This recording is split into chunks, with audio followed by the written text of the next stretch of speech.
Dahil pag ganitong klaseng sinigang na bangus ang lulutuin mo, sigurado talagang mapapasarap yung kain mo nito.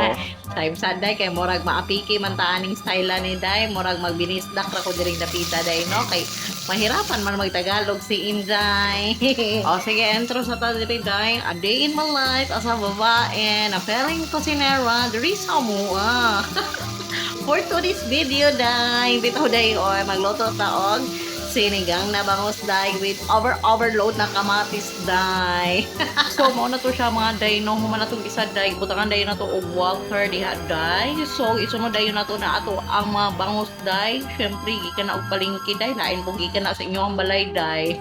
So mo na siya day after anak mga day kay pangluno day na to na ang mga special ingredients dira, mga pampalasa aron mas mulami pa ang ato ang sinigang nga bangus. Sama ni nagluto karon day no. O dili mag-react diha day kay ako aning cooking show day dili na emoha day. So ilono nato ng mga gulay diha day para naapot tay pagka healthy no. Humanday tabunan dayon nato na day aron maluto na ang aring sudan day. O dili na day na pagpadugay-dugay day kay matik man ang pagalutoan day. Aw unsa pa man day buhaton day mga una ta. So og nagunaw na kakaron day kung si sudanon ninyo karong adlaw day aw na pay bangus diha sa inyong balay day ipagawas na day unya lutuan na day testingin ni ako ang sinigang nga bangus day.